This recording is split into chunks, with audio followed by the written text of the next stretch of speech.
All right. So good evening, guys. Good evening, Celine. Good evening. How are you doing?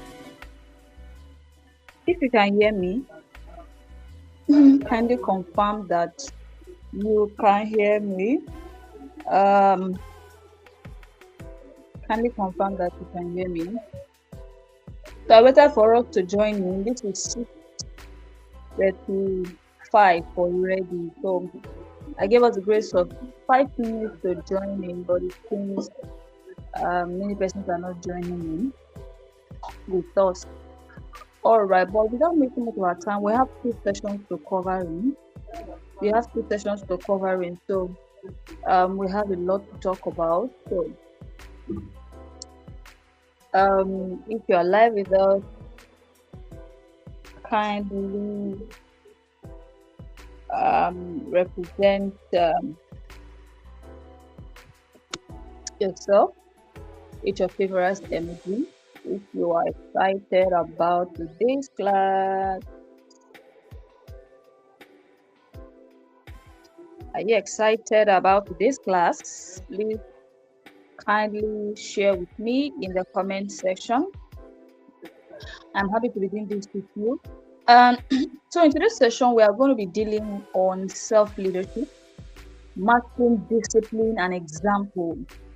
Self-leadership, mastering discipline and example. It has been an amazing session all through the previous sessions we have been having. So this is the second session, the second weekend, right? And today we'll be ending the live session. Today marks the end of the live sessions. So today we'll be covering 2 sessions. And speaking before you today, I will be anchoring today's session.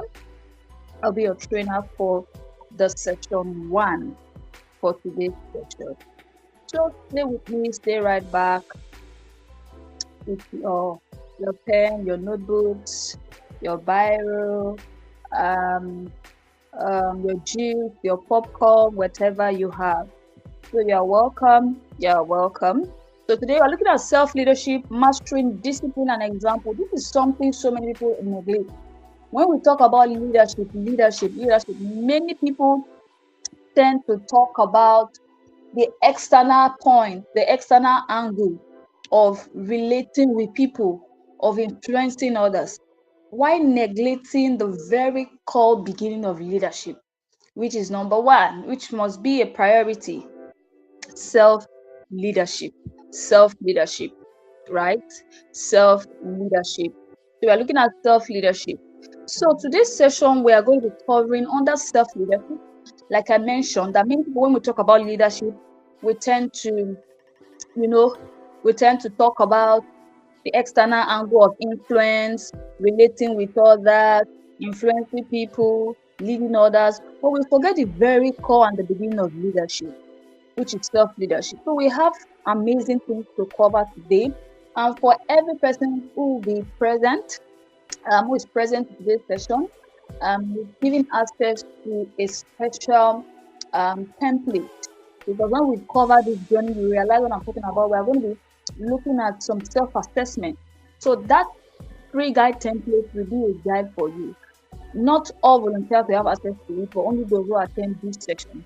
So welcome once again. I think I can see Faith. Faith, you are welcome. You're welcome. I'd like you to signify with your favorite emoji and also type in the chat box in one word, how was your week? Describe your week. Was it pleasant, stressful, demanding? Oh, it was a lot. So in one word, just kindly describe how was your week for you. How was your week? How was your week? All right. So for others joining in, I will encourage us to follow that flow so that we can cover this session 1 on time before the next speaker comes up. So let's begin. We're going to start with leadership. We're going to start with our session focus for today. So today, this is a sneak peek of what we are going to be looking at under self-leadership. This is a lot of topics. This this is a topic we really have to focus on and prioritize, because the problem in our world today is the problem of lack of proper self-leadership. Lack of, before others influencing you to become who you want to be, self-leadership is a skill that must be mastered if you must become better. And ultimately, the end goal should not be you becoming better to help others become better. So in today's session under self-leadership, by the end of this session, you'll be able to understand that leadership begins within. We are going to be learning how to master yourself before leading others. Number 2, we are going to identify your growth gaps, the habits, your mindset, and discipline areas that is limiting your leadership impact. We're going to be looking at it. We're going to be having exercises. We're going to be having assessment and clarity check during this self-leadership session. Number 3, we're also going to be defining who you must become. You're also going to be defining who you must become. Align your personal growth to the weight of your vision and your calling. Who you must become. There is a vision, there is a mandate, there is an assignment, there is greatness hanging upon your head. When we talk about leadership, it is you releasing yourself, pouring yourself to impact others, pouring yourself to impact the nations, pouring out yourself to impact society and become that problem solver that will create change among industries, sectors, and society. But in today's session, we say there is something big we have to attend to. It is first self-leadership. So in this session, we're going to look at how you can align your growth to the weight of your vision. And also we're going to look at how you can commit to intentional capacity building. If you must release yourself to become that change, to become that problem solver, to become that solution, there is a person you must become. So we're going to cover your commitment, how to commit to intentional capacity building, your practical actions to grow consistently with resilience. And also lastly, you will not just be motivated in this session, but you will know what to become and how to become them. So you will be ready to lead effectively. Every great leader starts with self-identity, self-identification, ability to identify who they are, ability to identify what they have been made to solve, and becoming that person they are meant to become before looking towards leading others or before looking towards pouring out themselves to become solutions, right? So that's why we're going to be looking at self-leadership under this training session. It is something we cannot neglect, right? Yeah. So who will be your trainer for today? During the first session we had, the first weekend we had, yes, I appeared on the screen, and we took a journey on the influence of the next generation in culture shaping. So to some persons, you might already know me already, while some persons, you might just be meeting this space for the first time. So for the purpose of those who are just meeting for the first time, or those who want to get familiar with me again, my name is Blessing Daniel, and I am an empowerment and transformational life coach. I'm a certified digital business specialist, a visual assistant, and project management professional. I work with growth-focused individuals who are serious about results, helping them achieve top priority goals through structural accountability system and goal success services. Yes, I'm the president of ETSI, the Equipping the Student Initiative by Privilege, and I am the lead coach at the ETSI Coaching Consult. The ETSI Coaching Consult is a transformation hub that is built for people who are tired of the average life and they are ready to live intentionally. It's a premier hub for radical total life transformation. So in simple language, with audio grammar, I help people stop guessing their life, stop living life on trial and errors, and start designing their lives to live it to the fullest version of what they have been made for. So this is why, by privilege and also by capacity, I have been saddled with responsibility to handle this session on self-leadership, mastering discipline and example. So you're welcome once again. So let's dive into it.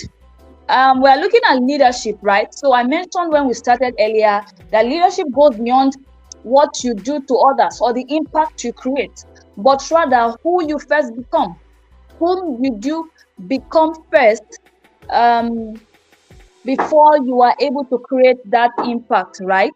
So, according to Johnson Maxwell, right, it says, and I quote, that leadership is not about titles, positions, or flowcharts. It is about one's life influencing others. I go again, Johnson Maxwell quotes, and I say, and I quote, leadership is not about titles, positions, or the flowchart. It is about one's life influencing another. So, if I may ask, what does that mean to you? Leadership is about one's life influencing another. So, if I may ask, what does that mean to you? What does that mean to you? Oh, Faith says our weekend was stressful. Apologies for that. I believe we should be able to relax this weekend, and also on Sunday, we should be able to have a key relax. Just take your time to refresh. Probably you watch a movie or the like. Right? Thank you for your engagement. So, what does this statement mean to you? Especially looking at the second part that says it is about one's life influencing another. So we're going to be dwelling on this. This is going to form our anchor for this session on self-leadership. It's about your own life influencing others. Like I said, it's going to be a very practical, interactive exercise, reflective moment, so that we begin to understand how can my life influence others, not just with the mindset of I just want to do something, I want to just influence others. Desire is good. Yes, it starts with desire. The desire to want to impact, the desire to want to create solutions, the desire to want to solve a problem. But aside the desire, there is something we must pay attention to. It is ourselves, because it is you that is pouring out to influence others. And that is why self-leadership, self-mastery, and discipline must be prioritized if we must influence others and create solutions and change that the world will live to never forget. All right. So let's move forward. Let's move forward. If I may ask, we have moved over to our interactive session. If I may ask you at this moment, a very important question you must not have thought of. I would like to ask you, first question I would like you to ask yourself. Have you ever asked yourself, number one, have I truly mastered myself before expecting others to follow? That is, have you mastered yourself? When I mean mastered yourself, have you mastered your ability? Have you mastered your potential? Have you mastered your talents? Have you mastered the good things you have embedded within you before expecting others to follow? Number two, I want you to also think of and also answer. If your life was a template, this number two is a very important question. If your life was a template, is this present life of yours worthy to be influenced by others? Remember what we read, the quote we got from Johnson Maxwell? It says it is about oneself influencing others. So if I may ask, have you ever asked yourself, if your life was a template for influencing, for creating, for solving problems, for creating change in the life of others? It's about influencing others, right? So if your life was a template, is this present life of yours worthy to be influenced by others? That is, I want you to think the way you are living your life right now, your habits, your routines, your choices, your actions. Will it influence others in a way that makes that person a transformed, better version, capable to lead change in society? So I want you to ask yourself that very important question. If your life was a template, is this present life of yours worthy to be influenced by others? I want you to think in the way you are living your life right now, your habits, your routines, your choices, your actions. So will these things will it influence others in a way that makes that person a transformed, better version, capable to lead change in society? Leadership, like we quoted, is about pouring yourself to influence others. All right. Your purpose of influencing others is so that they can also create change and become possible solutions. So, if you are a solution and you are pouring yourself out to others, then definitely you want to think your habits, because it's in the totality of your habit, the formations of your routine, your actions, and your choices that form the totality of your life. And that alone determines if you are worthy and qualified to influence others. It's not about going out to do things to want to influence others. Once you don't have the right system, you don't have the capacity needed to influence others, then leading others.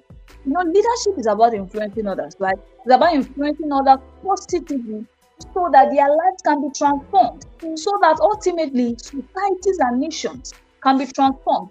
It might not only be to individuals, it can also be to nations, that nations will be transformed.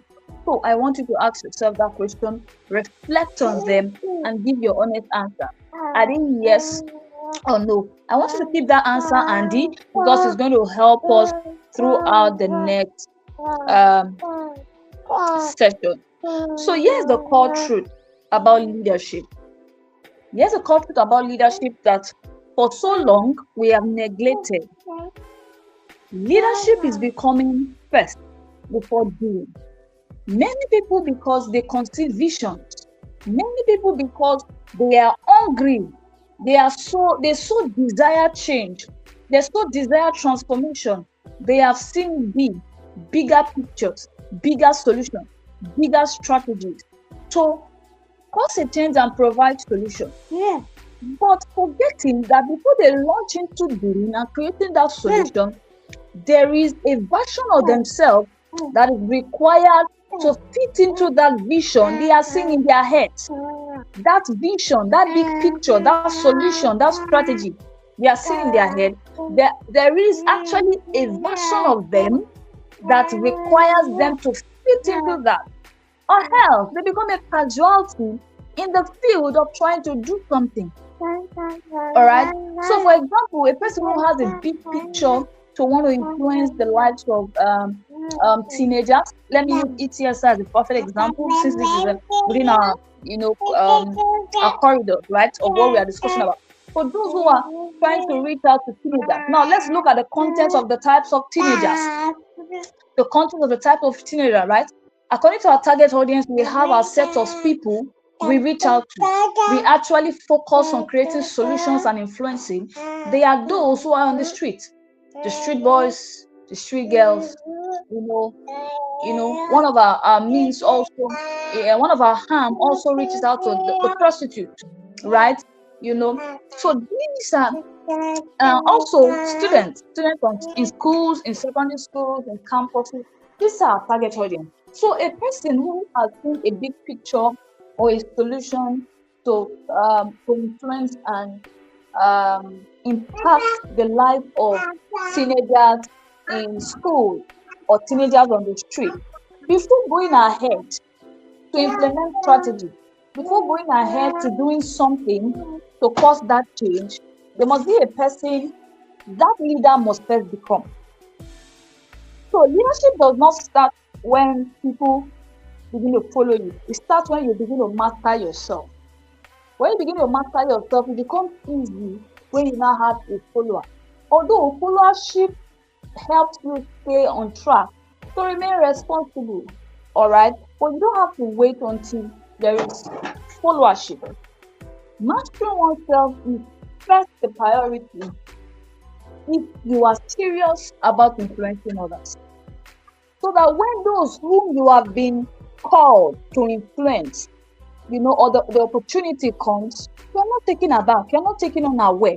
You are ready and prepared to lead that change. So it shouldn't be first what you become. That is the point. It shouldn't be first what you become. People are after the doing. They want to do. So that I'll be called, the national outreach director of this. So that will be called the executive director or the executive director of this and this. So that I will be called board of trustees of the dance and dance and that. All these titles encourage it, but that should not be the priority, right? The priority should first be whom you become. So it shouldn't be first what you become, which is the title.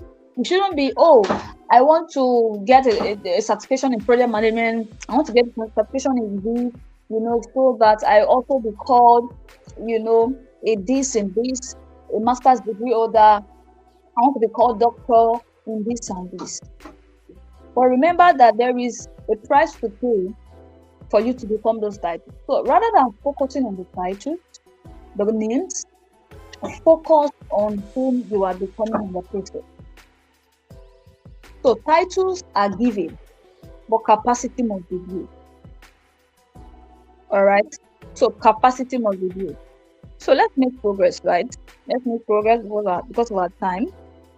Let's make progress. I also noted here, under this core truth, that a leader must grow into the size of the assignment. You must grow into the size of the assignment. Despite the titles you desire in your head, despite the titles you desire, the positions you desire to occupy, you want to be called Africa's best. You want to be called Africa's best this, parenting coach, women's empowerment coach. You want to be called all these names. Apart from all these names, all right, you must grow into the size of the assignment. This assignment comes with its level of demands and responsibility. So you want to ask yourself that whom must I become? Whom am I becoming before what am I becoming? Right? So I want you to type in the chat. Type in the chat and say leadership starts with me. It starts with you. So before the doing, focus on you. Focus on you. Because it is dependent on you. It is you who has the capacity. It is you who have built the capacity that can carry the assignment, right? The responsibility. Let's use the word responsibility, right? So responsibilities are weights. They are weights that require capacity. All right. So we're going to go deeper into that as regards responsibility. So let's quickly look at the wrong motives of leadership before we look at the laws of self-leadership. All right. The laws of self-leadership in capacity building. So what are the wrong motives? I've actually hinted us a few things about the wrong motive of self-leadership, right? These are pillars of personal growth. They are pillars of self-growth and self-leadership. One of it is the desire for fame instead of impact. Like I mentioned, focus first on who you are becoming rather than what you become. What you become is talking about the title. So if you are fame conscious, it becomes so difficult capacity, all right, to master self, to become that person ready for the impact, right? Another wrong motive is the fear of being left behind. The fear of being left behind. Some persons want to just do something. It's not about doing something. It is about what have I been assigned to do? What is the demand upon my life? All right. So don't feel you are being left behind. It is not about you pioneering the change, but rather self-leadership is mastering yourself to know where your capacity lies. It also consists of your temperament, who you are. Having an understanding of your temperament, your personality type, and all these things help you to know where you fit in. So mastering oneself will help you not to be left behind. So maybe because many people are doing things doesn't mean you have to do things, right? So doing things is not the verdict of leadership. All right. Like the other trainer, Ekpelek, talked about followership, right? Yesterday. So leadership is not about you pioneering a movement. Leadership is also adding a quarter of yourself towards a movement, a quarter of yourself to a vision, a quarter of yourself to an idea. So When you enter, you want to lead with the wrong motive of you don't want to be left behind, you will definitely be left behind, because not everybody has been given that let me not use the word privilege, that uniqueness, that making. You have to understand yourself, like I mentioned, your personality type, how you have been formed, to know where you fit in leadership. All right. So even as a follower under a system, you're also a leader. So not everybody will be given that privilege to pioneer movement. So that is what he mentioned. He mentioned that the problem we have in our world today is that many people want to do something, many people want to start something, spearhead a movement, but forgetting that spearheading alone is a call to a higher sense of responsibility. It's a weight on its own. So we're going to be talking about weights later on, understanding the weights upon your life that will help you know how to build relevant capacities to carry those weights. So the fear of not being left behind should be ruled out, right? Even if you are serving as a follower in a community, in an organization, in any movement at all, because you have understood yourself, you have not mastered yourself. That's why we are talking about leadership today. Because you have mastered yourself, you now know that, okay, I'm not a kind of person that is meant to spearhead a movement, but rather I will do so well in followership. While some persons are visionaries, some persons are idealists, some persons are good followers. So you are not a follower, you are not an idealist, or you are not a visionary, and you want to go ahead to do something. So this is the wrong motive we are talking about. So the wrong motive, it kills self-leadership, right? So another wrong motive we must debunk is wanting visibility instead of responsibility. You want to appear on national TV, you want to be the person that will be interviewed, you want to do this. Oh, if it's not me going, if I'm not the one on the banner, if I'm not the one that is called to attend to this interview, I will not take responsibility. So this is another wrong motive. You want visibility instead of responsibility. When the work comes now, we are not going to see you again. So it's another wrong motive. Number 4 is craving recognition instead of growth. You want to be seen, you want to be the person on the show mark, always to be seen. That is a wrong motive of leadership. Because when you have the motive that you want to be recognized always, it also distracts you not to focus on yourself. You feel you have arrived. You feel you have gotten what you wanted, especially when they're not even recognizing you. When the recognition you seek for is not coming, you now feel you have gotten to your peak of greatness. No, I have not started, because the person you must become is not yet fit for what you have been demanded to do. So leadership is a higher call of responsibility that I mentioned, and not just a stage for attention.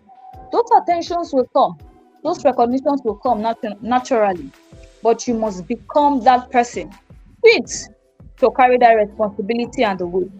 So let's move on. This is a reality you also have to check, that every vision demands a version of you.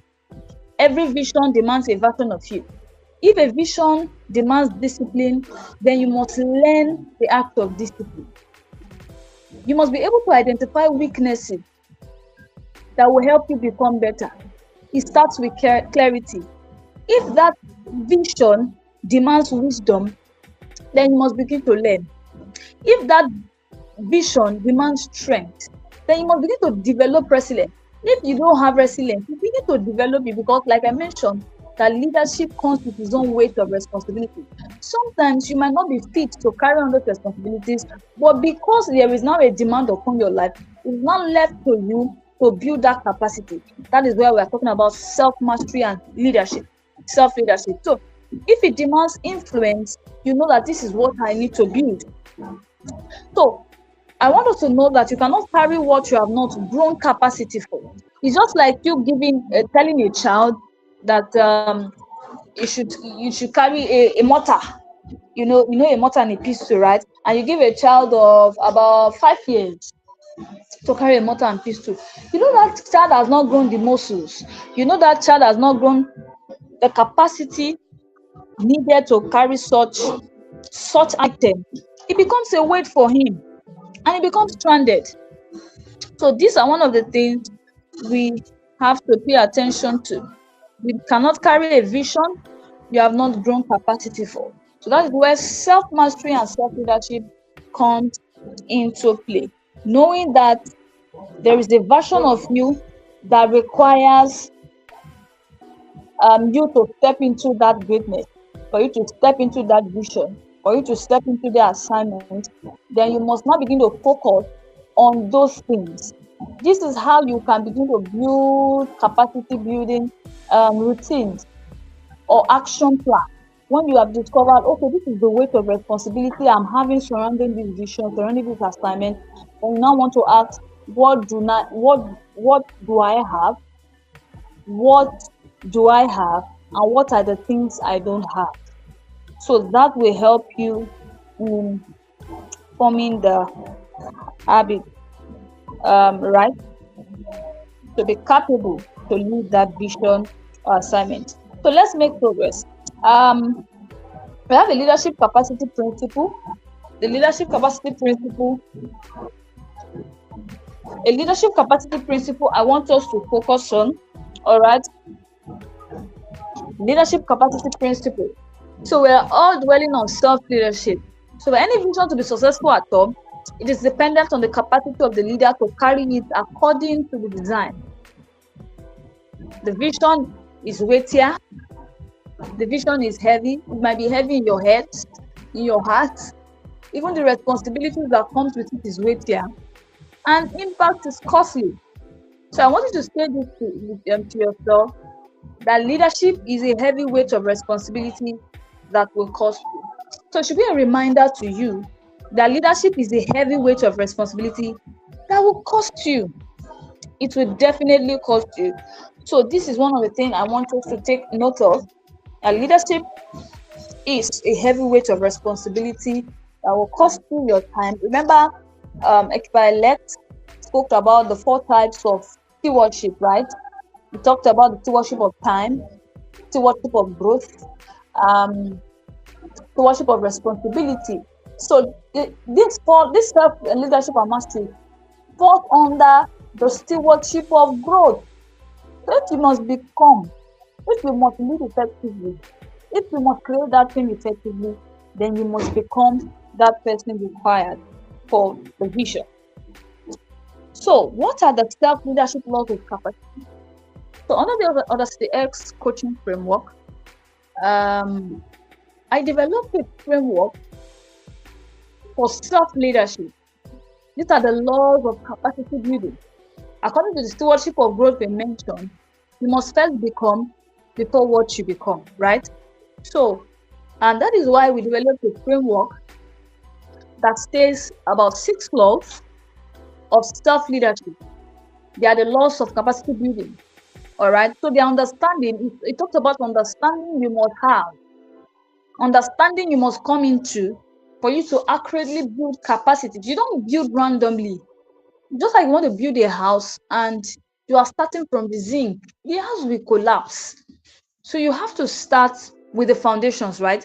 And that is why these self-leadership laws of capacity exist from the ETSI coaching consult. So we have the workbook, which will be available to those who are available in this session to access it and also use it for their capacity building journey to master self-leadership and self-mastery.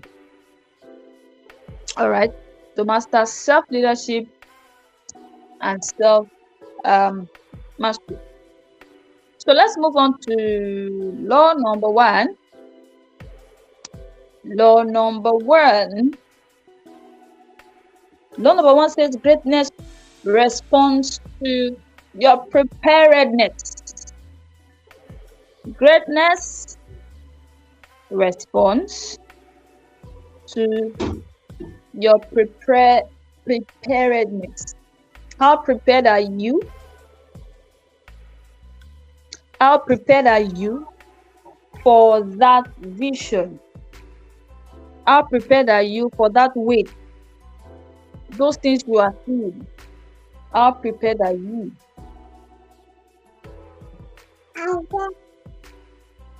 So law number 1 says that Okay, we are in number 4, please. Number 1. Okay. So law number 1 says greatness responds to your preparedness, right? So for any greatness to be realized, it is dependent on your preparedness to carry the weight of that greatness. But greatness can never be entrusted to desires alone. Many people have, let me tell you, many people have desires in our world today. As we have many persons who register to become a volunteer, they desire change, they desire to transform the lives of teenagers, the lives of students and young people, but they are not showing up for it. So the laws of the self-leadership laws of capacity, law number 1 says that your greatness only responds to your preparedness. That means the things that are being revealed to you, the things you are seeing in your head, the pictures you are having in your heart, the big dreams you are having, they are desires so strong in your heart. But once you are not prepared for it, it cannot be entrusted to you. That means you have a part to play to bring to actualization the realities of what you can see. Those things just exist in the invisible. For you to make it a reality, to be visible, you need not just desire, you need commitment. Commitment to show up so that those desires can become a reality. Else, it will remain hanging. You know, this is something I would like to say to you, and it is something that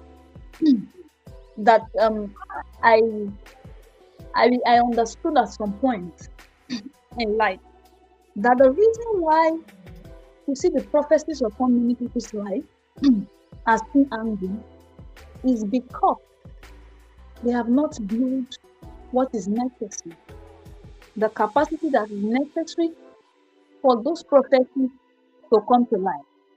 Those prophecies are the visions, the greatness in their heart.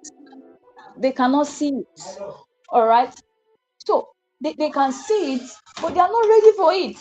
They can see it vividly that this is what I want to become. This is what has been shown to me, but maybe in their dream or in their visions. But the problem lies here, that after seeing those things, it cannot be handed to them. Why? Because they are not prepared. They are not prepared for it. So people remain where they are. People remain stagnant in life, not because they are not. You see, we have many people who are roaming through life, useless in one way or the other, having nothing meaningful in their lives to talk about or to write home about.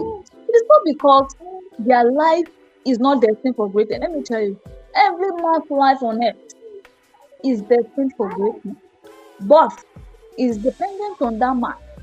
You know, it is dependent on that man to bring those realities to pass. All right, those greatness that has been destined for him, it is dependent on him, the level of his preparedness to bring those things to pass.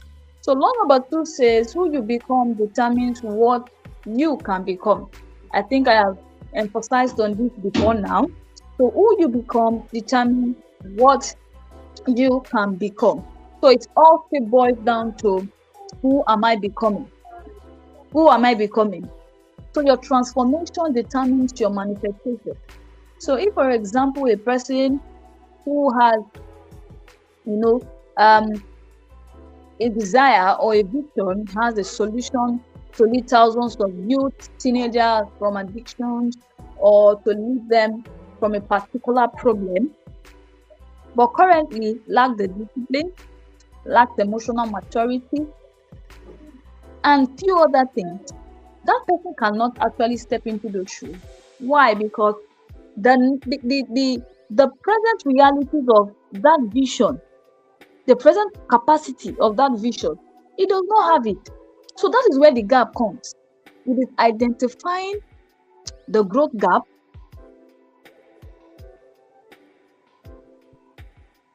station, and your transformation. So what is that growth gap? You want to identify it. What is that growth gap? You want to identify it. So you cannot step into a future you have not grown into. So people remain as paupers in our world today. People remain as paupers on earth today. They desire to become the next Dangote. They desire to become the next Ibukun Awoshika, the desire to become the next this, the next that.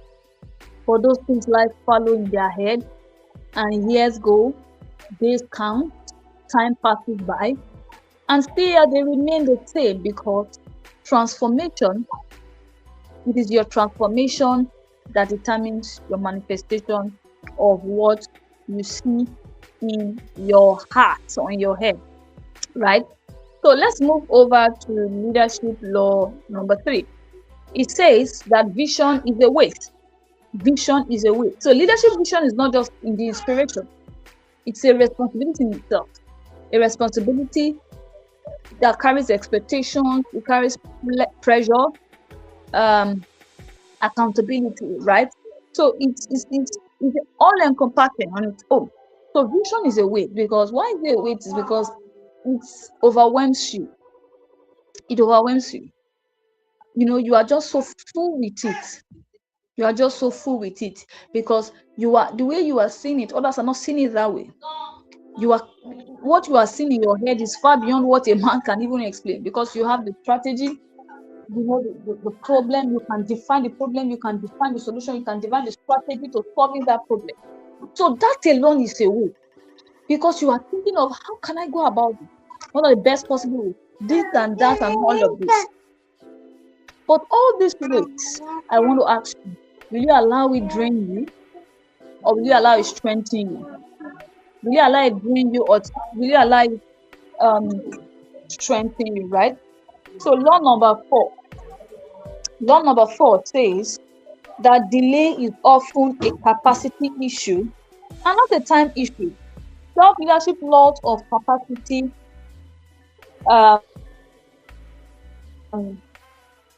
law number 4 says that delay is often a capacity issue and not a time issue.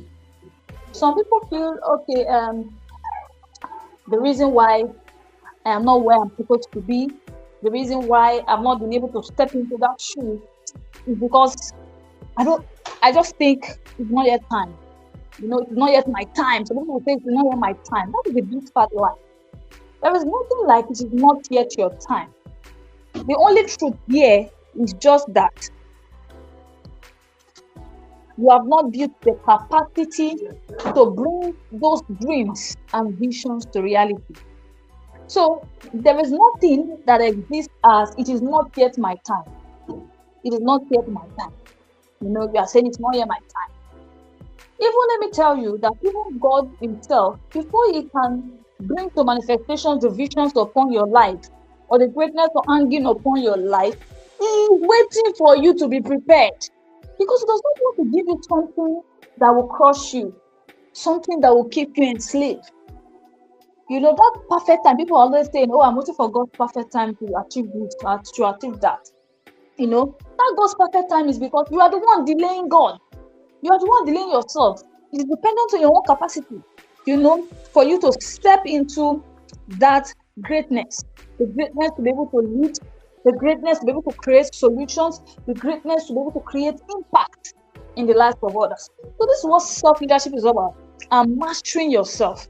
So greatness and prophecies upon your life is not just hanging because it's not yet time, like I mentioned. It's not yet time, like I mentioned. But rather, it is waiting because the person, you as the person, has not built the capacity required to handle it. You have not built the capacity required to handle it. So there is a truth check. You are not just waiting for time. So you have to be true to yourself. You have to tell yourself some reality that I'm not just waiting for time. The truth is that's true. I'm not just waiting for time. But rather, time is waiting for you. When do you want those things to come to manifestation? When do you want those things to be visible? When do you want those change to occur? When do you want those impact to be visible? All right. So it is dependent on you. So anything taking too long to manifest in your life, I want you to check it. Check your preparations. Check your growth. Check your capacity. I could remember I had a recent, I'm going to call it revelations.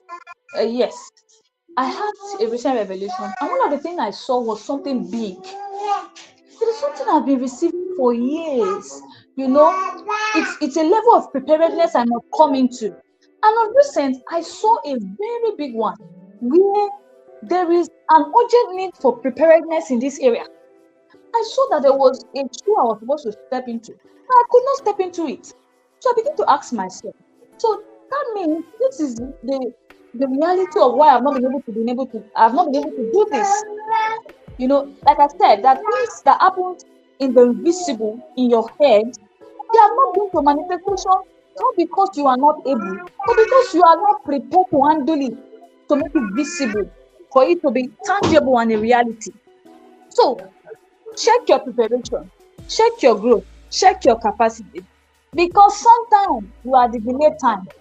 The time is not there, is not yet my time. You are the delayed time. So I want you to tell your neighbor, when something is not manifesting in your life yet, check it. You might be the delayed time. So tell your neighbor, check it. You might be the delayed time. So let's check self-leadership laws of capacity building. Law number 5. Positions require capacity. You know what the position does for the law number 5 is that position automatically brings a set of weight on you. You know, when you are now in a shoe already, you will now begin to think, how can I better function in this capacity, right? So the position you desire, I want to ask you, do you truly have the capacity to function in it? You are in that position already, but do you have the capacity? Maybe you have been saddled to become the team lead. You know, so many people make this error in leadership. You know, they've been saddled with the responsibility to become a team lead in a particular area, probably to handle an outreach to prostitutes. They've never done it in their life. Or they've been saddled with a responsibility to reach out to a secondary school in the Riverine, or let's say Abeokuta, or you have to even travel far distance, Abuja. You have never done that in your life before. But because you are now in that position to function, a person who has mastered self, a person who has built self-mastery, a person who has built self-leadership, we have capacity to pour out himself into this. So this is what we are talking about, leadership. All right. So you have the capacity to pour out yourself. When I mean pour out yourself, now it's talking about you are not able to function in it. You don't have idea about it. But because you have mastered yourself, you know your strength, you know your kind of things you can do, you know your talent, you know your abilities. That position alone will help you to begin to search for knowledge that will help you build in that area of position you have been occupied with, right? It helps you to build in that area of position you have been occupied with. So you begin to go for knowledge. Even as you are on the job, you begin to learn on the job and master self-leadership. You begin to learn on the job and master self-mastery, because you begin to know yourself better. You begin to know the things you can do, the strengths you have that will lead it. So leadership, even in service, helps you with self-mastery. It helps you to discover yourself better. So it is very important to lead. Yes, leadership also unveils strength you never realized. The last law number 6, says that capacity must be built intentionally. Must be built intentionally. If you must serve the people you have been designed to help, you must be intentional about it. Let me tell you. Why you must be intentional about it is because time is not on your side. You know, like I mentioned, the kind of revelation I had, the kind of, what I saw that it demands a level of preparedness for me to be able to step into that shoe. So I want to ask you now, so if a position comes or a position opens onto you, a position of influence suddenly opens onto you, let's give a practical example. Maybe they give you a position in the House of Senate, all of a sudden, let's say you are into, I'm trying to talk about the presidency now. All right, or a position just open for you in the presidency, you do something related to a particular field in, let's say medicine, aeronautic engineering, mechanical, anything. Let's use that. And an opportunity opens up to you in the presidency. Will you be able to fulfill that, step into that shoe? Will you? So capacity building must be built intentionally. So it must be built intentionally, because growth will stretch you. It will stretch your consistency. It will stretch your ability to be responsible for your own life. You want to be responsible for others. Before you can be responsible for others, you have to be responsible for your own life. So people are not responsible for their own life. So God, we cannot be responsible. Even me as a man, when I see you're not responsible with your own life, you can never commit greatness to your hand. All right.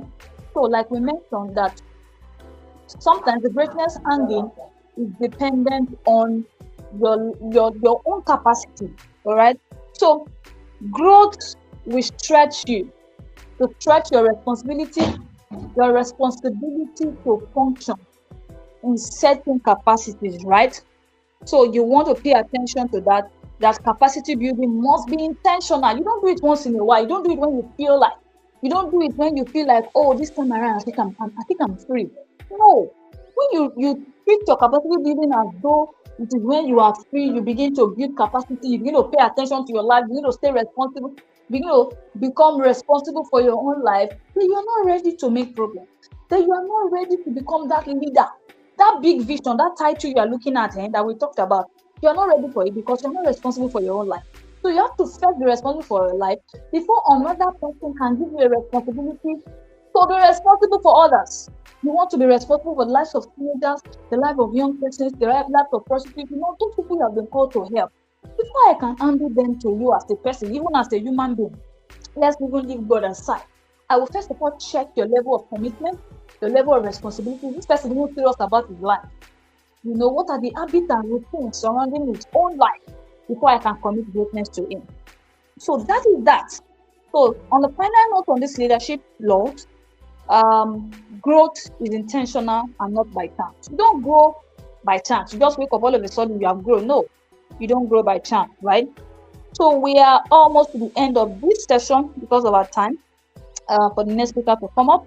So this is a self-leadership reality check. A self-leadership reality check. Ask yourself honestly. Number one, can my current discipline sustain my desired future? Can my current discipline sustain my desired future? You want to do specific things. You say you want to reach the nations. You say you want to transform society. Can your current discipline sustain your desired future? Number two, can my present mindset manage the level I am praying for? Your current mindset, can it manage the level you are praying for? Question number three, am I growing fast enough for what I am asking for? You are asking for, some people are asking for a whole lot that is bigger than themselves, but they're not ready to take action. So like I mentioned, desire is never enough. It does not end with desire. Desire is only a first step, the first step to getting to where you want to. Question number two, if opportunity comes today, am I ready? Or I'm just excited? You just feel excited. Any small opportunity, any something that feels like this is what you are connected to, you are excited and want to jump into it. You shouldn't just be excitement. So people, excitement is an emotion. All right, it fades. So you should be ready to master yourself to know what you want and commit to it. Don't just be excited. You're excited about opportunities and you can show up for it. That was the decision I took. 2025, I took that decision that whatever I am excited or interested to pursue. Some people, for example, some people are excited and so much desire and they're interested in financial independence, they want to transform their financial life. But when they begin to give them coaching or they begin to give them the solution for them to become financially free, you will not see them again. They will run away. That is a sense of irresponsibility and for a person who has not mastered self-leadership, right? So reality check, I want to also ask yourself and answer honestly. If my opportunity comes today, all right, okay, we have said that. Okay, we have said that already. So like I mentioned, excitement is not just readiness. Excitement is not readiness, right? You're excited about a thing does not mean you are ready for it.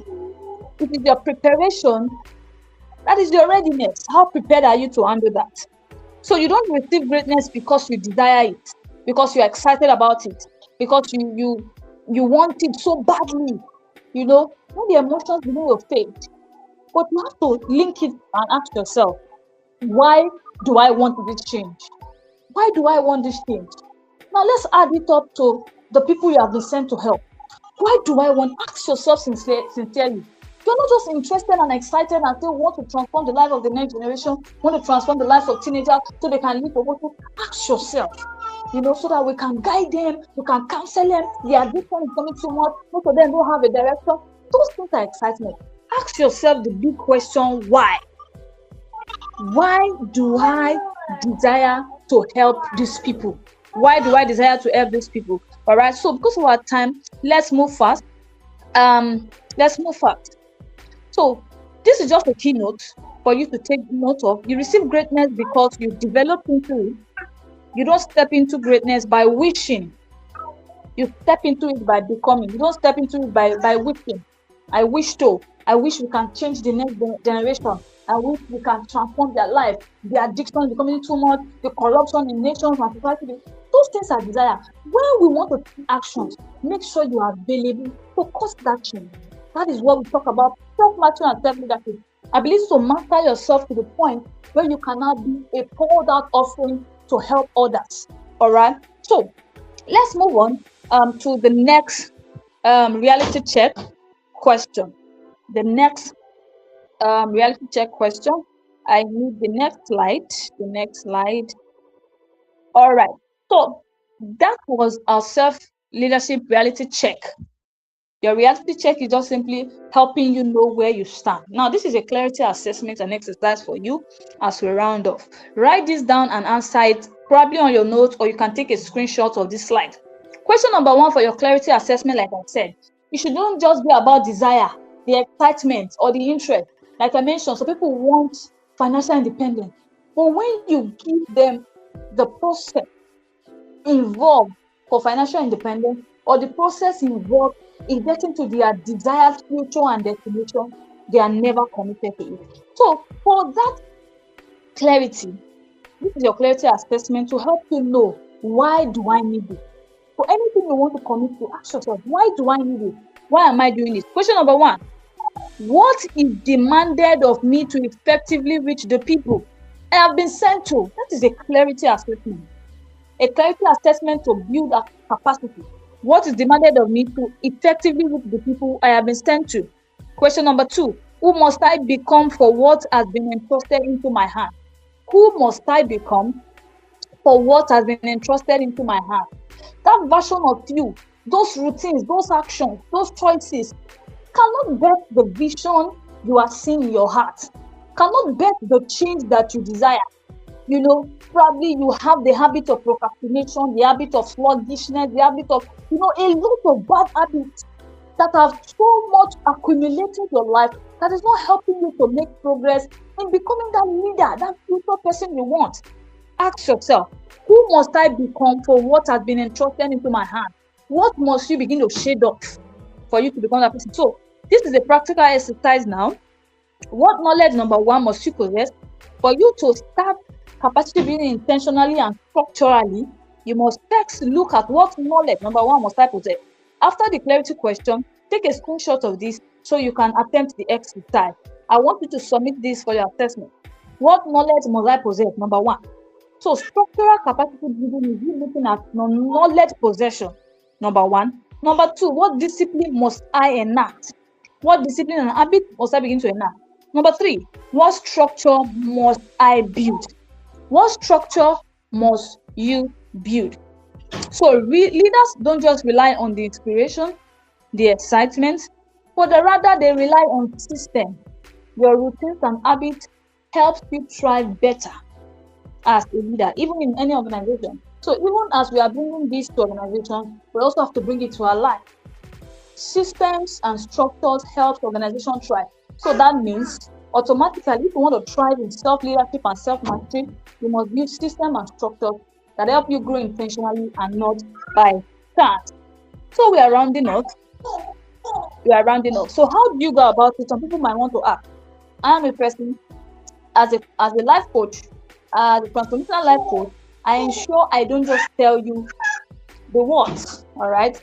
I help you with the how. So this is how you can build structure, self-leadership structures for your life. Number 1, build a daily routine. Your daily routine must be encompassing. For you to build self-leadership and self-mastery to become that leader that will create change in nations, in society, and the lives of people you have been sent to help. Build a daily routine for your growth. Number two, your study system. Like we mentioned the other time, we say one of the things for your exercise is what knowledge must you possess. So you must look at your study system. For those who have been sent to help the addicted, those in prostitute, you must what? Build a study system to understand their mindset formation, to understand their behavioral pattern, to understand the knowledge they possess, and how you can come in and help them better. All right. For a person who is an outreach director, he or she knows that I must possess certain abilities to be able to manage logistics, manage transformation, and manage partnership deals. So all those things will help you build your study systems. Number three, build a growth schedule. Like I mentioned, growth is not by chance, it is intentional. Build a growth schedule. When I mean a growth schedule, for the people I actually help in the other project, one of the things I help out with doing our accountability system is to ensure that your growth schedule is not by chance. Your growth schedule is systematic. We have 12 calendar months, right? 12 months in a year. So in the 3 months, I'm giving you a top ticket I give to my people in my coaching brand. So I want us to really take this very intentional, because you can't just access this anywhere, right? So your growth schedule per month, what are your focus? We have 3 months, right? We have 4 quarters. In a quarter, what should be your growth schedule? Should it be a study schedule? Should it be a study schedule or a knowledge schedule or a service schedule, or something that helps you become better? Number 4 is the accountability system. Who should help you stay accountable? What pattern and system to keep you accountable? If you have an accountability partner, that is fine. Very sweet. If you have a system, when I mean a system, it can be a community of people. For instance, let me give you a perfect example. Like for instance, a person who says, "Oh, I want to make sure I read a particular book before the end of the month." You can begin to say, "Okay, I want to stay accountable in a book club," right? Then for those who are Christians and might say, "Oh, I want to be more intentional in my prayers and my Bible study," you can also join, apart from a personal accountability partner, you can also join a group accountability system that helps you stay accountable, right? So these are personal practical example for self-leadership structure.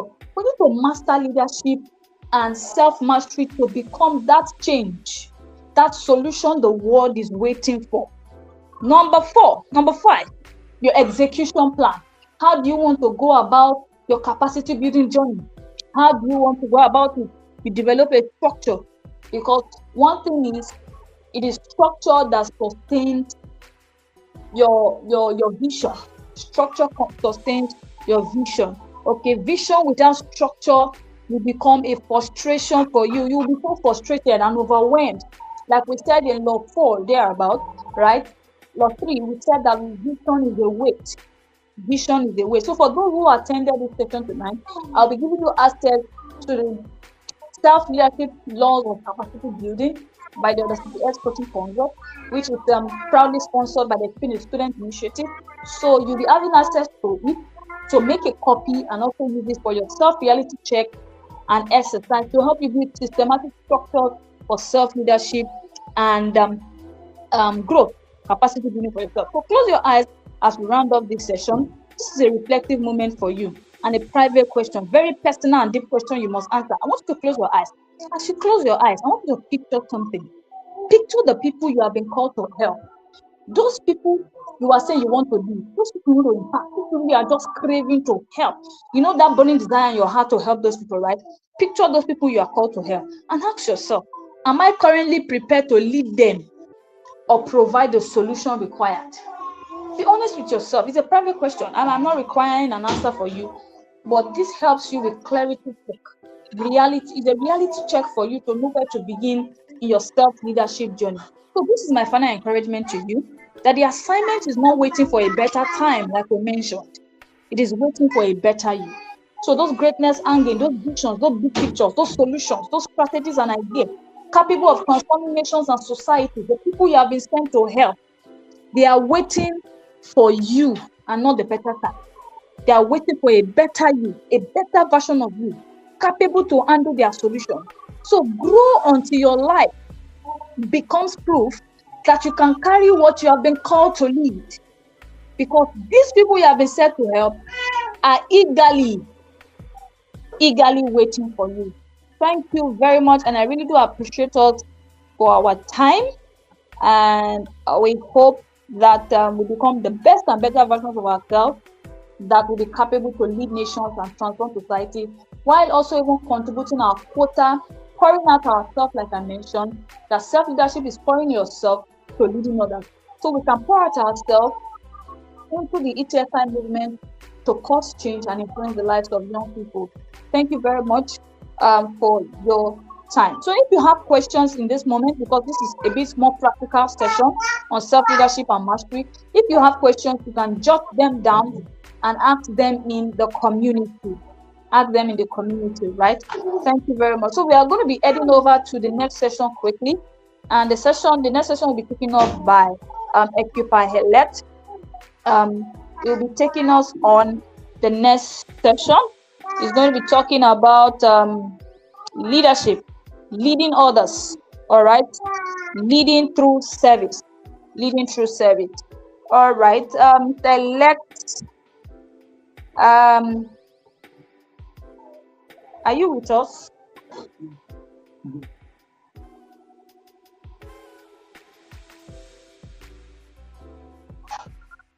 So let's just give him some time to join in for this last session. Remember, this session is the final session. This is the second weekend. So this is the second weekend, and I really want to encourage us that the session will be rounding off. The session is rounding off, so there's a lot of demand for you to be able to scale through to become a part of the Equipa's team, leading others. So we did from stewardship, we did the influence of the next generation in session 1. We also did faithfulness, we also did followership and honoring leaders. And today's session, we looked at self-leadership and discipline and self-mastery. And the second session that is up now, it is on leadership through service. So we have Mr. Elect already with us. So I'll just hand it over to him right now to take us on this session. So Mr. Elect, over to you, sir. Thank you for joining me.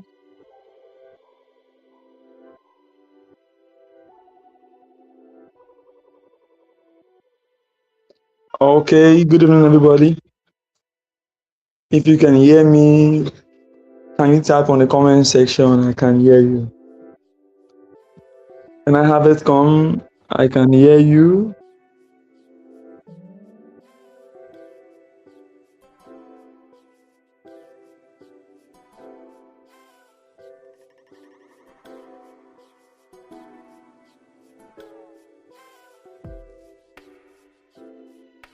Okay, you'll be joining us live soon. Thank you very much, Mr. Emmanuel, for your comment. You have been following us through. Thank you. I think Mr. Elect is back. All right, over to you, sir. Okay. Good evening, everybody, again.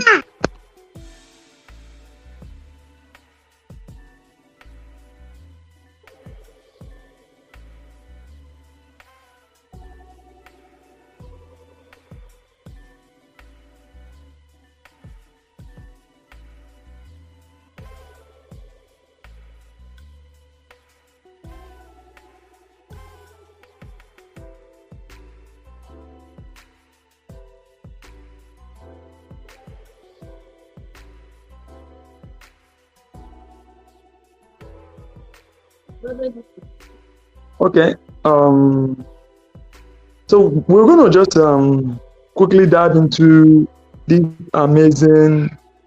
I can see Pete, Manuel, and everyone engaging the teaching. So quickly, I would like us to just dive through it. But before we dive through it, I would like us to ask ourselves a very simple question. The topic here today is saying servant leadership, leading through service. Servant leadership, leading through service. Let's try to analyze this. Please, I would like us, every one of us, to engage this together. Let's analyze this together. Understanding how to lead by service. Now, in a scenario where you are leading some people and 50% of your team deliver and the rest refuse to deliver. If you are the leader of that group, what will you do? I would like us to give our opinion on the comment section. If you are leading a group and only 50% deliver and the remaining people refuse to deliver, what will you do if you are the leader of the team? I would like to have our opinion on the comment section. If you are still following me, let me have your opinion on the comment section. You have a team and only 50% of your team delivers. The rest refuse to deliver. I think we'll be taking our time throughout this call to look at this scenario and what we really call servant leadership. You know, from what we all know, when I say you're a leader, according to the context of Africa, a leader is in charge. That's what it is. But we'll be exposing ourselves to some things that are not really what we think they should be. Let's now quickly take it and go gradually. Understanding how to lead by serving. Now, leadership is not about being in charge. It is about taking care of those in your charge. That's what my Morose says. It was a quote given by my Morose. Leadership is not about being in charge. It's about taking care of those in your charge.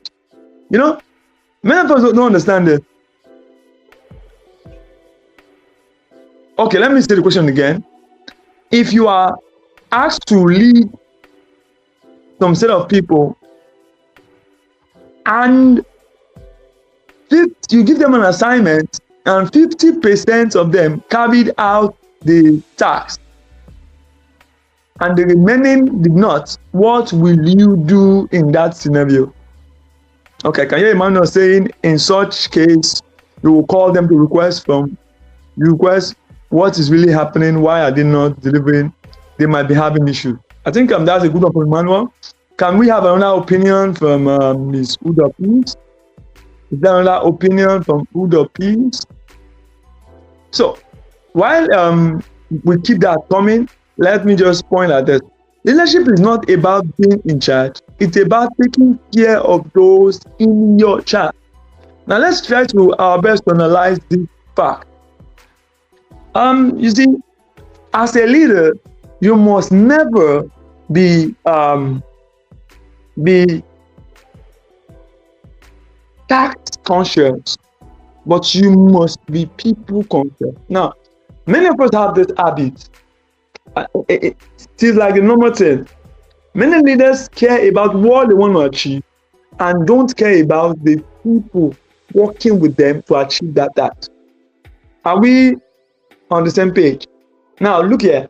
Many people will always work with you on a particular task you want to achieve. So, if you want to be a servant leader, you must care more about the people helping you achieve the task than the task you want to achieve.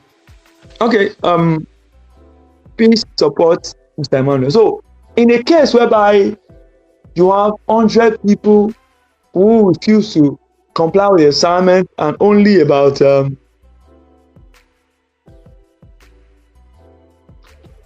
I love what Peace is saying. You want to really know the problem from their end and see how to help. Now, while we go forward, we will take our time to try to talk more on this scenario, talk more on these things, and see how we could make it better. So I would like us to just turn and go to the next slide.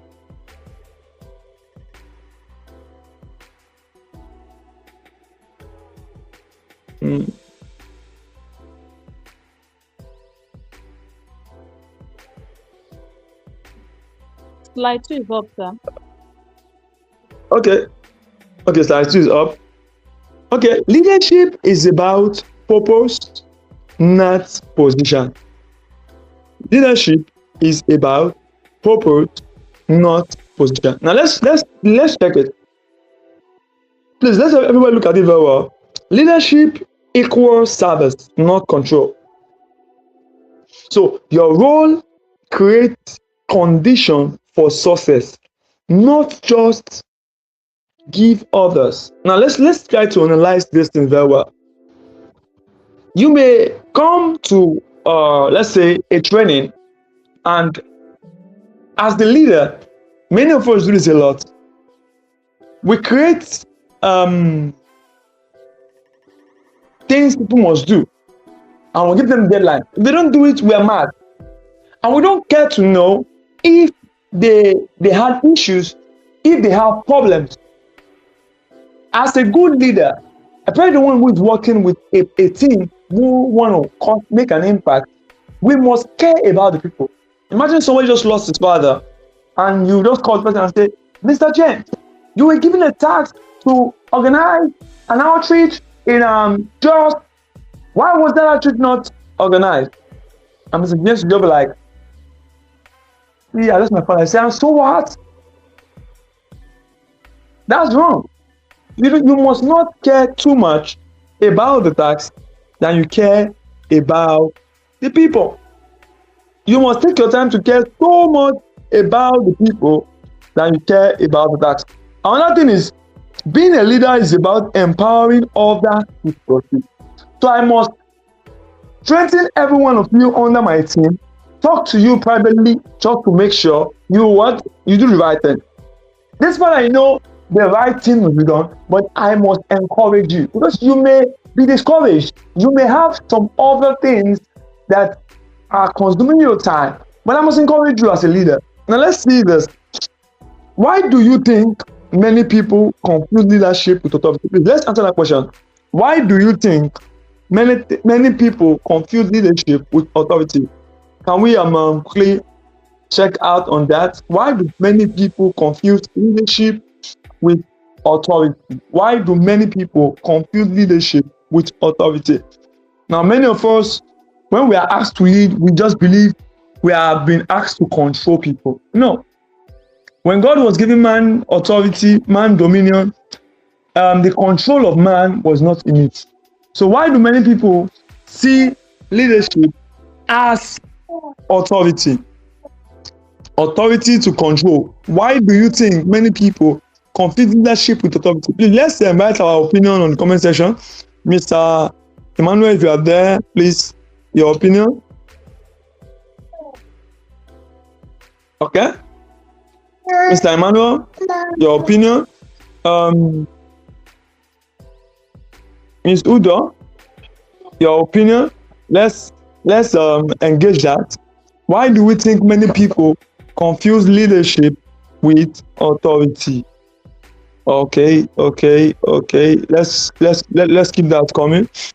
Why do many people confuse leadership with authority? Why do they do that? Why do they,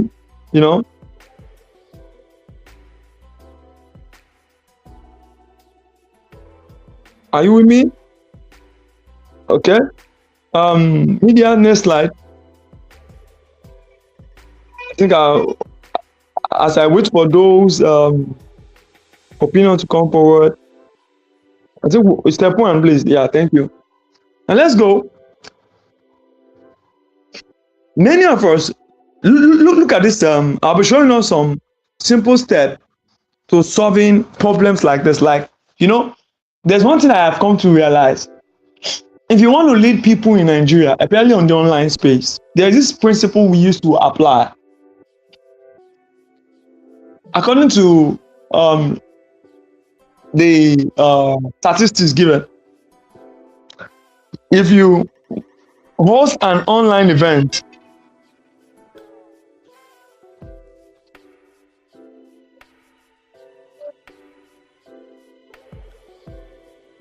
okay, I think I can see, because most times they see that the leader is always giving instruction. Okay, so Because when I'm trying to say we learned, we were made to believe that leadership is all about giving instruction. Okay, I think I got that.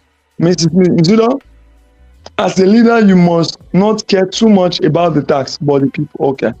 So people confuse leadership for authority because in the past, most of the people that we see leading, they are always giving instruction. I think I love that opinion, very, very strong and valid. Now let's really help ourselves in a scenario where we have a large number of people not following. What do we do? You see, there is this thing we have come to understand as leaders who do things on the online space. We have been told that if you have about 30 something people in your group, only about 10% may engage the training and the likes. That's it. So 3%. So in a meeting, you may be having 3 people who are committed, 4 people, 5 people. If you notice something, I came to realize that many people on the volunteers group actually want to volunteer. Actually, to be sincere with you, actually, their heart is longing to be a part of this move. But the truth is, the time, the discipline needed to actually be available to volunteer is not just that. Now, I took my time, that was sometime last week, to chat everybody on the group. I tried to know why they've not been active. Those who are active, I tried to encourage them, and blah, blah, blah. Some people began to turn up, some people began to do stuff. But the truth is this: many people will still not do the right thing. Not because they don't want to, but because they've not learned self-discipline. They've not learned self-management. So as a leader, you must not be disappointed. You must not be sad. A servant leader cares about the people more than the task. So you must learn to still go back to them. Try to know why. Now, when you are leading, don't be rigid. Give different way people can catch up. If you notice, yesterday we had a class, we had some glitches in network and blah, blah, blah. Then people couldn't join. What do? We place the link. Now this class, some people are not here. We will still place the link. Now, as many who are interested, we go back and watch, right? And they can still catch up with their assignment. If they can meet up with their assignment, they can still volunteer. So despite they have a busy schedule presently that we have in the class, some of them may be having rehearsals, some may be having other things they have to do. But that's not still a problem. We still get room to make sure they can still catch up. Now, I get my point. So as a leader, you must learn to intentionally give room for people to be able to catch up. I think I love this. Okay. Ms. Udo says, some leaders are sometimes giving instruction without minding about exactly what I just said now. About people's problem, yeah. That's good. I think Emmanuel is really doing it well. That's a good one. So we must learn to mind. Yeah, that's good. That's good. That's it. Thank you for that, Mr. Emmanuel. Okay, quickly let's go down to diagnosis. Now, how do we solve such problem? First, why did only half deliver? Now, we must understand the challenge faced. Clarity, resources, confidence. Now, failure often highlights gap in leadership. Now, when you don't give room for people to catch up as a leader, your deadline is just too tight. You don't mind, you don't care about the people's schedule. Imagine me just saying, on Monday, we'll be having this training from Monday, Tuesday, Wednesday, Thursday, Friday. I don't care if the people are able to attend, if they are able to do anything about it. All I know is everybody must be there. What will happen? Nobody will be there. Why? Because I did not consider the people. I did not give room for them to catch up. So the first way to solve the problem as a servant leader, you must try to understand the challenge they face. Now, I remember when we were trying to develop the classroom, many people were giving excuses. Many people were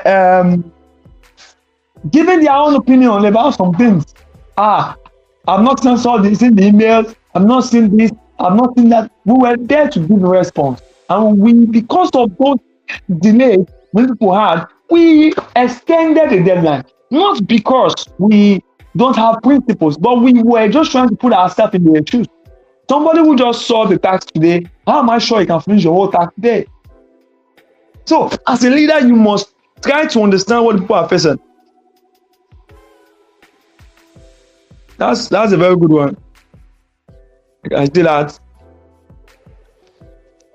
Okay, I think there's this question pop into my face. Should we always focus on the problem? What would be the impact of this leadership method? Now let's quickly answer that. When I mean, let me quickly answer that question.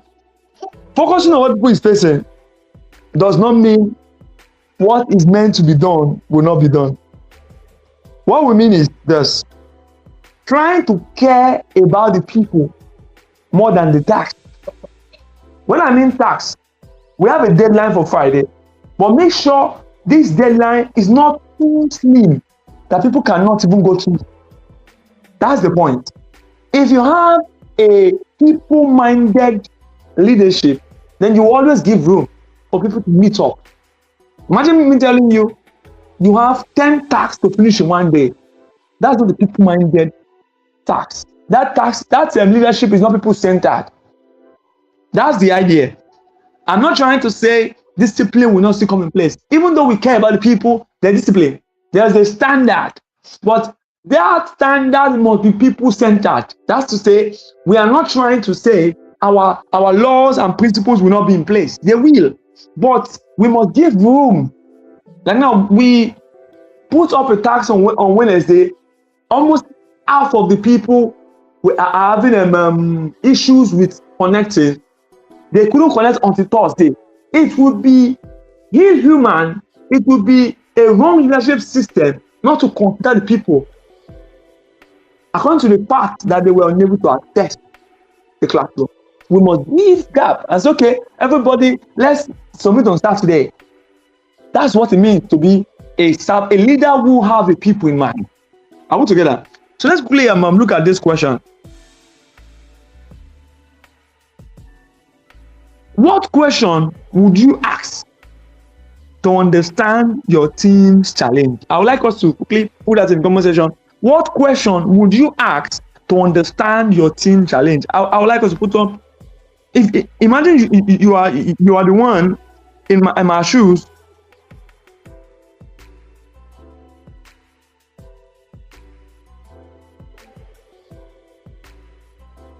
Okay. Now let me quickly put that. Let's really give our opinion on this. What question should we ask in understanding the challenge of the people we are leading? Okay? We must not be rigid. Try to show empathy. That's good.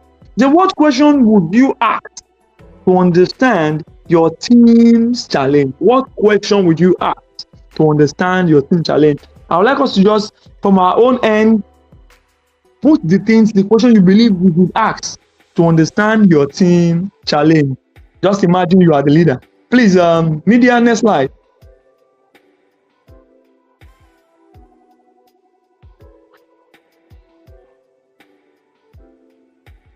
Next slide. Okay. Now, the second step to take when it comes to dealing with issues and scenarios like this, engage with compassion. Now, listen actively to your team. Now, look at this. Many of us don't understand it. Look here. Listening, engaging with compassion does not mean the laws will not stand. Let me give you an example. At ETSI, we care about your complaint. But the truth is, okay, you can't hear me well. Okay. Good.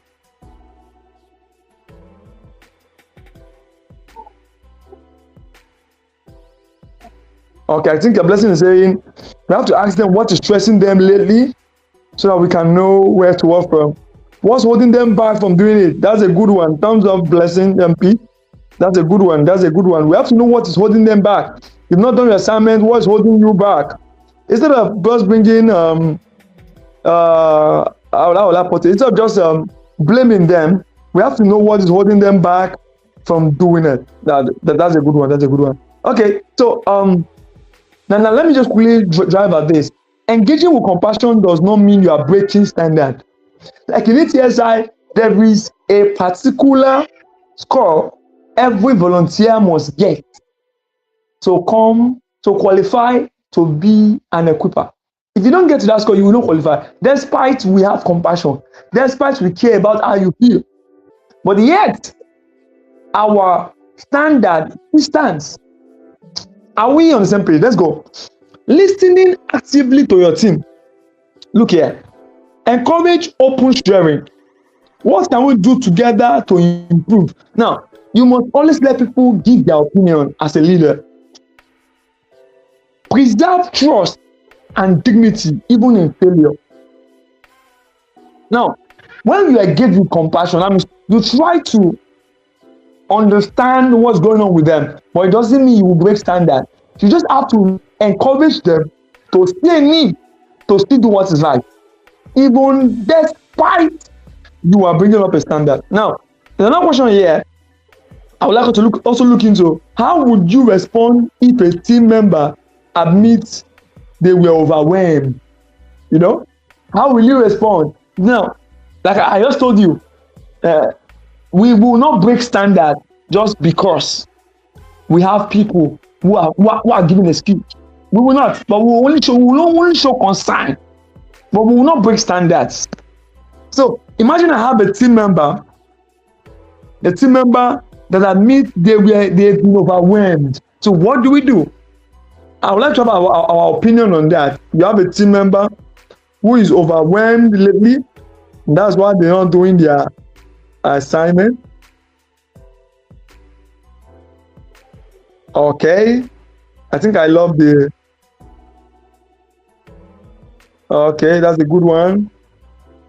I love what I'm seeing in the comment section. Okay, I love it. So let's look at it together. How would you respond if a team member admit they were overwhelmed? Yeah, someone is saying as a leader, don't break standard in response. Okay. Someone is saying you should ask questions like, what's the hardest part of the task, and see how you can help. So if someone is overwhelmed at a point, even though the person is overwhelmed at a point, let me just answer that question. You don't break standard in response to compassion. They are overwhelmed. Try to know why they are overwhelmed. Try to help them align their daily activities. Sometimes people are overwhelmed because they refuse to plan their day. Give them knowledge on how they could plan their day and still achieve more. But don't break standards just to please them. A leader who is too caring will also lose out on achieving his vision. So the fact that we care about you does not mean we will neglect what we want to achieve. No, we just care about you, but yet the task must be achieved. Media, please help me. Next slide.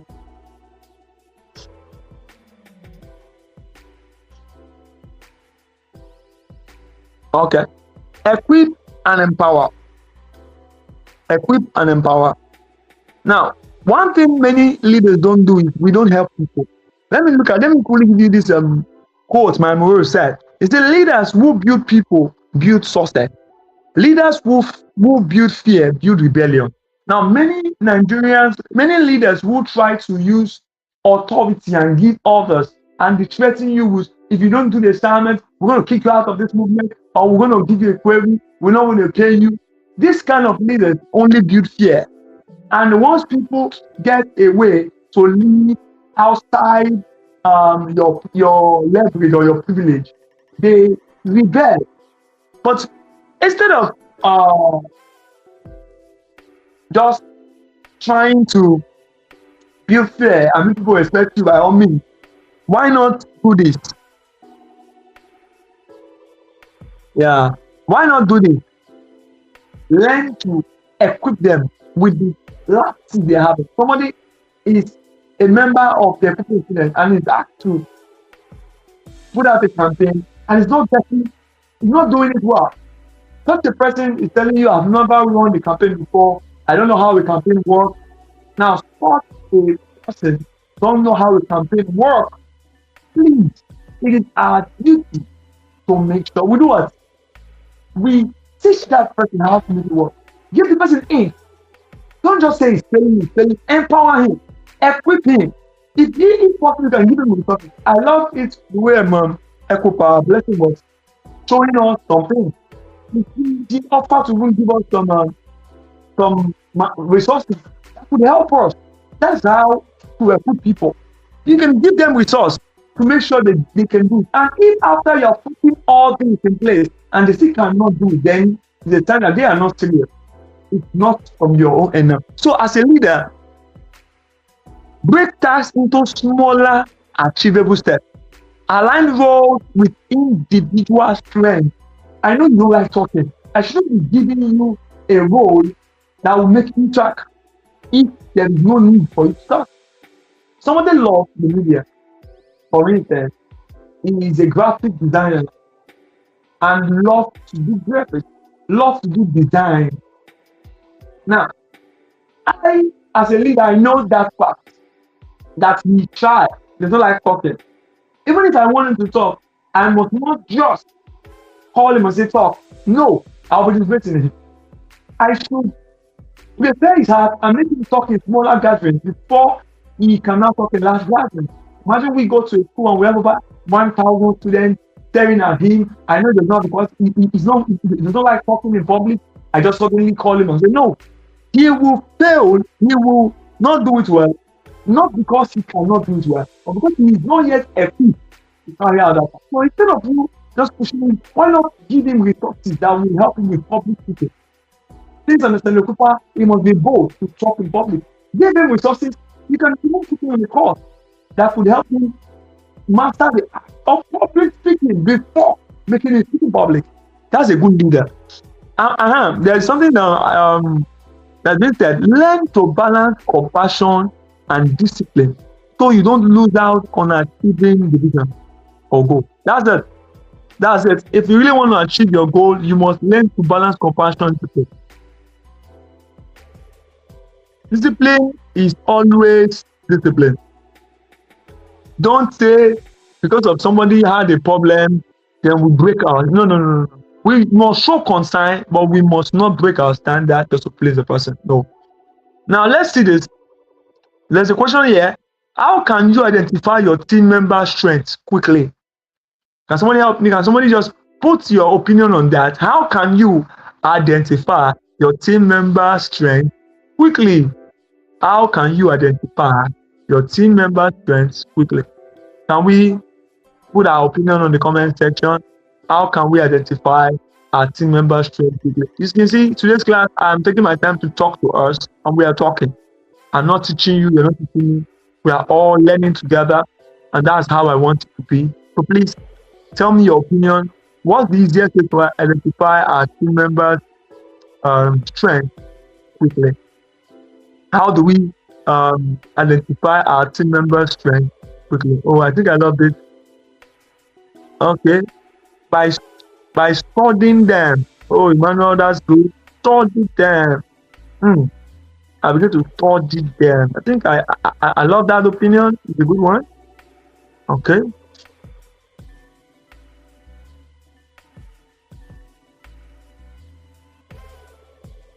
That's good.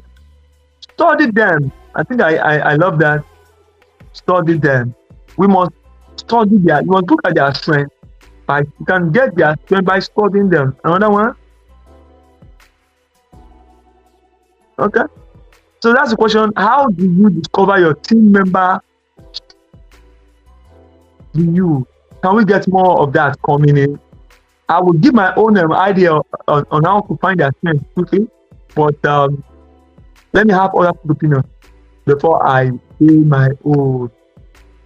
Okay, let me just say my own so that other people can say there. Okay, the money is saying, and also see how they are delivering the task. See how they are delivering. So we must study how they deliver task.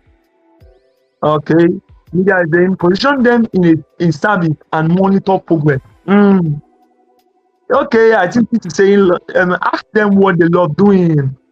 That's good. That's good. That's a good one. Ask them what they love doing and excel at. That's a very good one.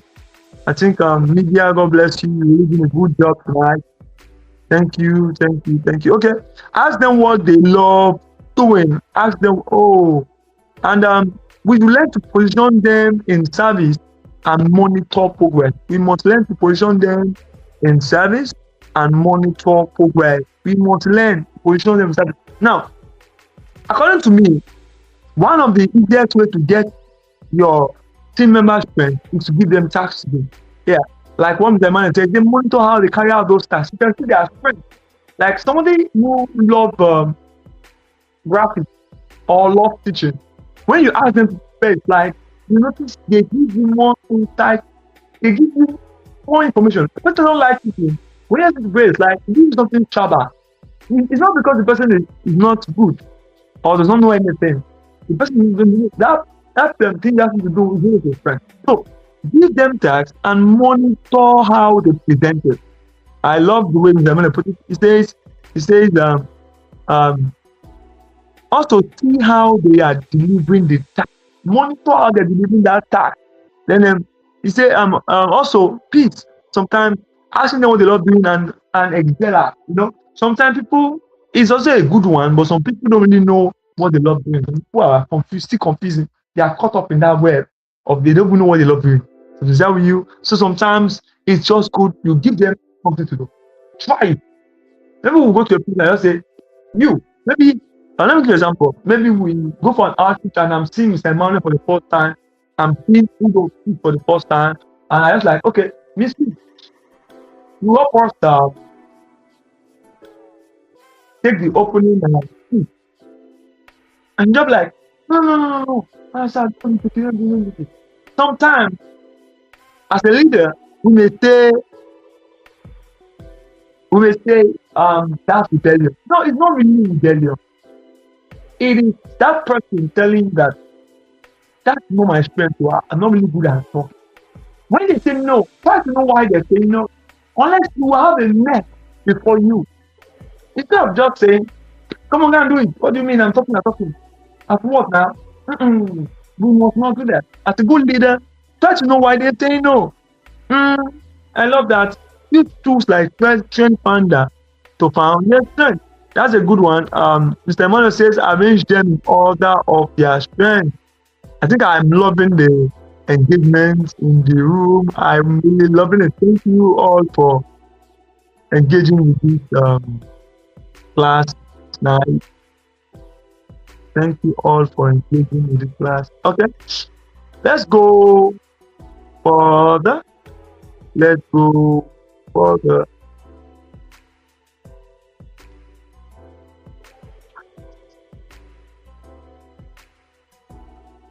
Okay.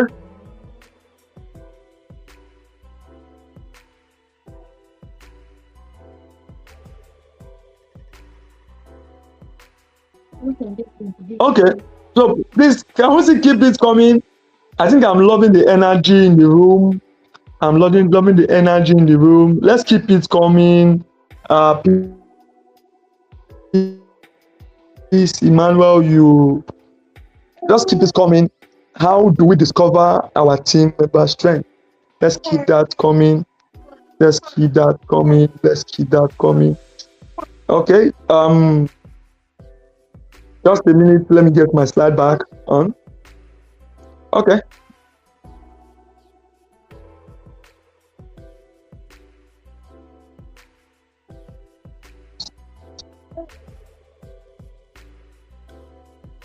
I like that. Use tools like Strength Finder. These are ways to know the strengths of the people with you. As I said before, you can also use tax. Okay, use tax.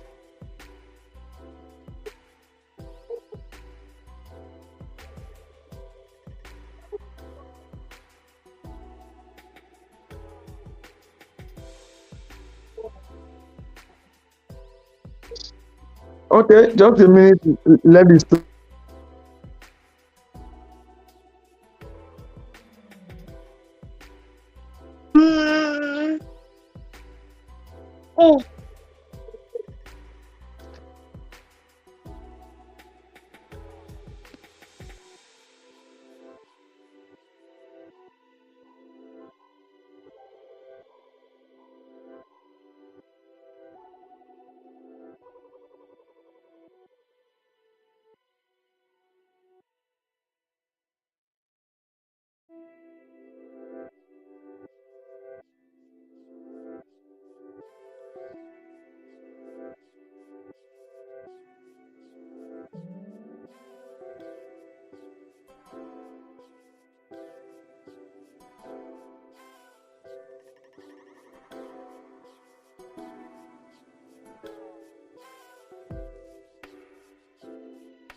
Okay, we are back. Sorry for that. We had a network glitch. Quickly, we are back. We are back. We are back.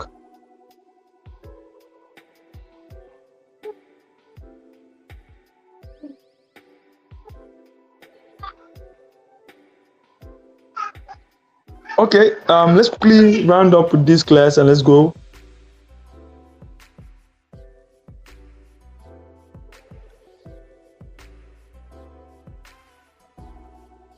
So there's another part I would like us to quickly pay attention to. Another part is this. Another way to make sure your people carry out their tasks is by reinforced vision and momentum. Just a minute. Let me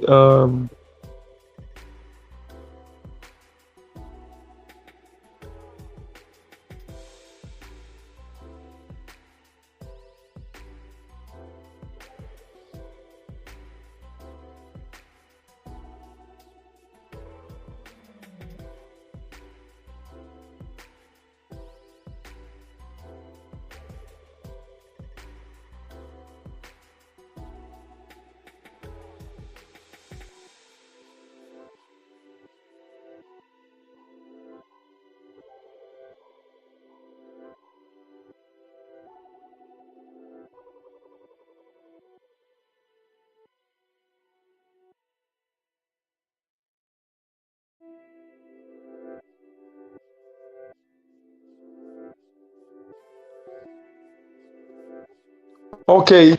So let's quickly go. We are running behind time, so let's play rush.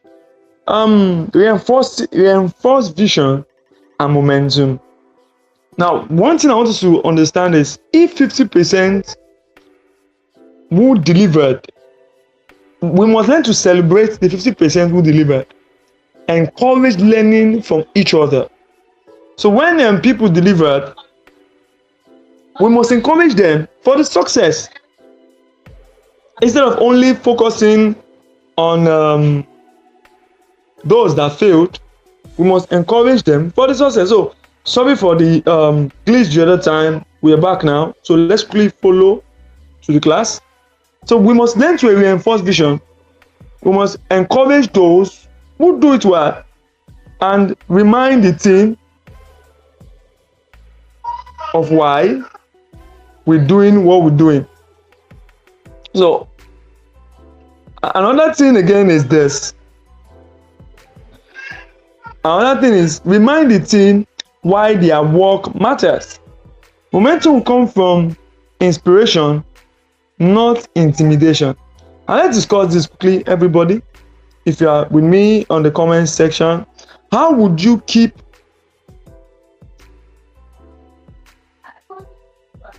how would you keep the team motivated after a partial failure? How will you, if you are the leader of the team and you people had a partial failure, you were supposed to deliver something somewhere and there was a partial failure, how will you keep your team motivated? You can answer that question on the comment section while we go to the next slide. On the next slide, now there's another part we must focus on is accountability with love. Set clear expectation for next time. Use mistakes as teaching moments. Accountability equals responsibility plus guidance. Did you see that? Responsibility. Accountability equals responsibility plus what? Guidance, not punishment. So staying accountable is not about punishing people. It's about we trying to be responsible and guiding ourselves. So accountability with love. We must set clear expectation for next time. We must use mistakes as a lesson to keep our team going. Are we there?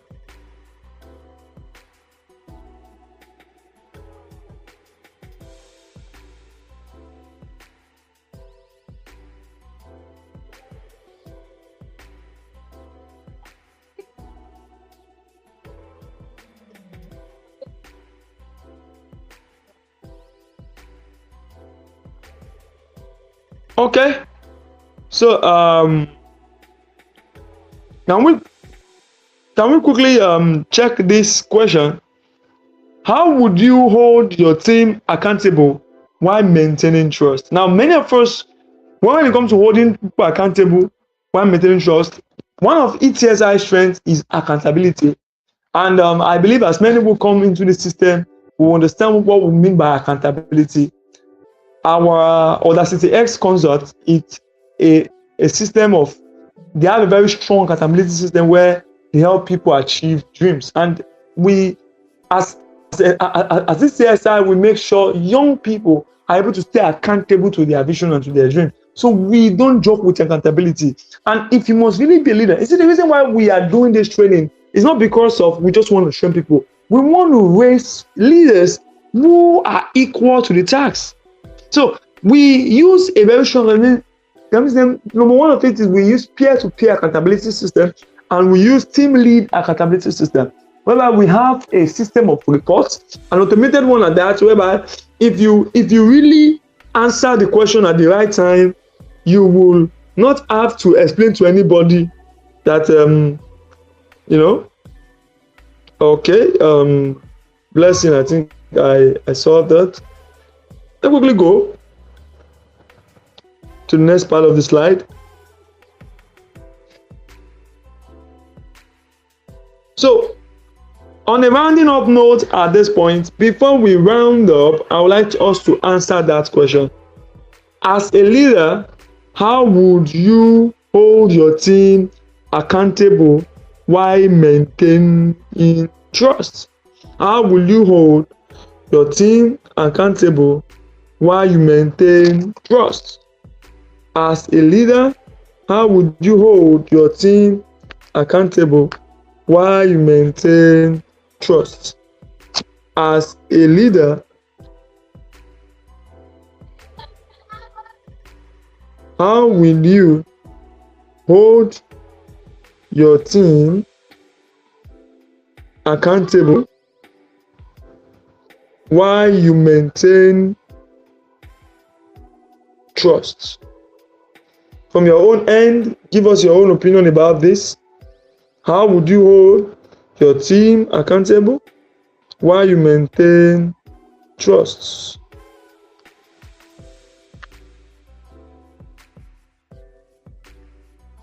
As a leader, how will you hold your team accountable while you maintain trust? I would like us to really take our time to give an answer to that. It's a very important question.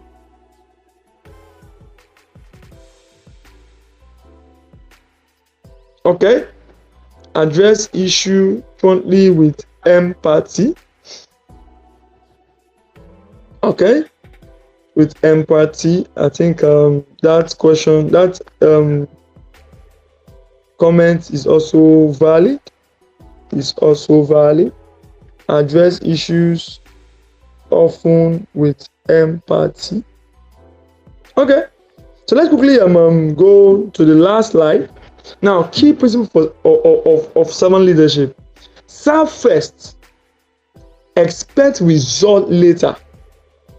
Please, this is the major thing. Serve first, expect result later. Guide and equip, don't just command. Inspire action through vision, not fear. Build trust through empathy, patience, and understanding. Build trust through empathy, patience, and understanding. Now, let me say this. The measure of a leader is not how many follow them, but how many they empower to lead. So, as a member of equipping the students, I want to say this.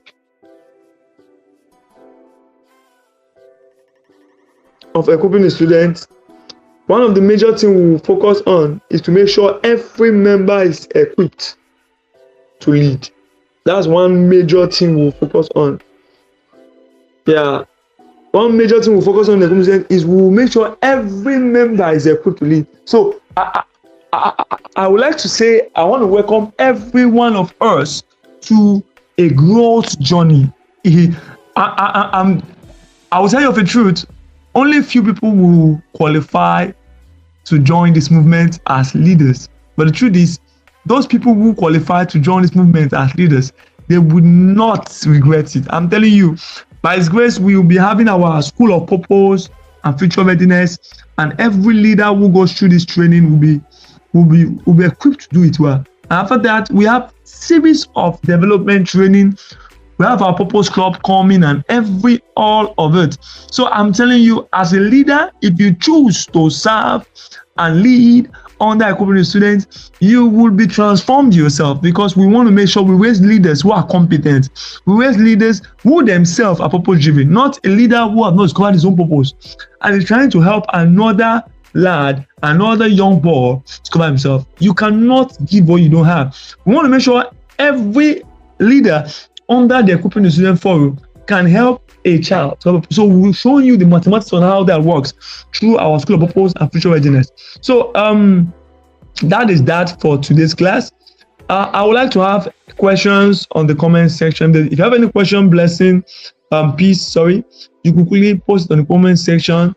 And I think I love this, your comment. As a leader, do regular checking, supported, and also track progress. Okay, that is all for that. Any question, just let us have it in the comment section. I'm really going to attend to it before I think of logging out. I would like as many questions we're having on the comment section. I'll also be dropping a task on our group, and I would like every one of us to engage it. Okay, that will be all for today's class. See you all next time. Bye-bye.